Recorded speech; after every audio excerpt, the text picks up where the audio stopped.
அவ்வளவு விஷயத்தையும் சொல்ல வேண்டியிருக்கு.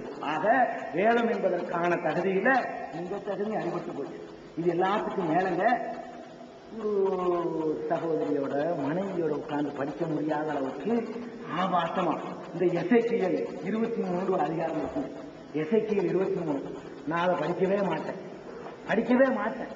யார்கிட்டயாவது பைபிள் இருந்தா படி வீட்டில், அல்லது நடுவரத்தை கொடுங்க, நடுவர் படிக்கட்டும். நான் அதை சொல்லல. எசேக்கியேல் 23 அதிகாரத்துல குறிப்பா நான் அண்டர்லைன் பண்ணி வச்சுக்கிற அந்த வரியை இது ரெண்டுலையும் இருக்கு. பலத்திலையும் கத்தோலிக்கலையும் இருக்குது, புரோட்டஸ்டன்ட்லையும் இருக்குது. அதை படிங்க. என்னுடைய தகுதிக்கு நான் படிக்க கூட எனக்கு மனசு விரும்பல.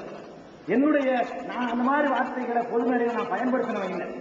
அந்த மாதிரி ஆபாசம் பச்சையா எந்த அளவுக்குன்னா ஒரு ஆள் ஒரு விஷமத்தனமா என்ன பண்ணிவிட்டா எசேக்கியேல் 23 அதிகாரத்தை மாத்திரம் ஆங்கிலத்தில் அப்படி எடுத்து புத்தகமா வெளியிட்டு தென்னாப்பிரிக்காவில் விற்க ஆரம்பிச்சான், விநியோகம் பண்ண ஆரம்பிச்சான்.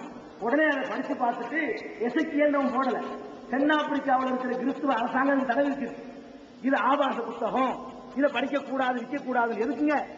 பைபிள் வேதத்தில் உள்ள இந்த எசேக்கியேல் 23 அதிகாரத்தை ஒருத்தன் தனி புத்தகமா போட்டு விட்டான், கடக்க விட்டான்.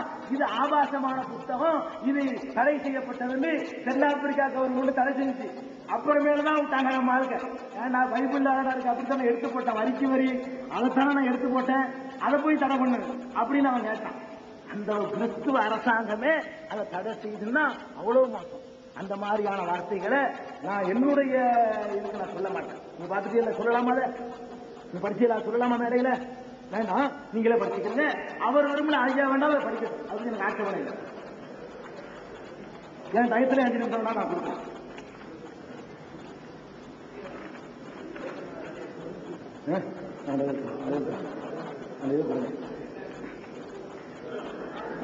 இதுல முக்கியமா சொல்றேன். அதோட அந்த ஆபாசத்துல நான் சொன்னதோட உன்னத பாட்டுன்னு ஒண்ணு இருக்குங்க. பாட்டு ஒண்ணு இருக்கு, உன்னத பாட்டு. என்னடா உன்னத பாட்டுன்னு ஒண்ணு போய் படிச்சு பார்த்தா கண்ணதாசன் தோட்டம். அதான் உன்னத பாட்டு. படிச்சு பாருங்க. உன் கொங்கைகள் திராட்சை குலைகள் போல் உள்ளன, உன் நாதி திராட்சை ரசம் நிரம்பிய பட்ட கலசம் போல் இருக்கு போயிட்டே இருக்கு. எதுல? உன்னத பாட்டு, சங்கீதம் உன்னத பாட்டுங்க. என்னடா உன்னதம் உள்ள இருக்குன்னு போய் பார்த்தா அவ்வளவு காமரசம். இது வேதமா? கோபம் எதுக்கு நம்ம ஆத்திரம் வருது? நாங்க யாரு மேலேயும் உள்ள ஆத்திரம் இல்லைங்க. இதை சொல்லி மக்கள் ஏமாற்றப்படுறாங்களே. இதை படிச்சா ஒரு சமுதாயம் உட்படுமா? இதை படிச்சா சமுதாயம், அதெல்லாம் நம்ம கோபம் வருது.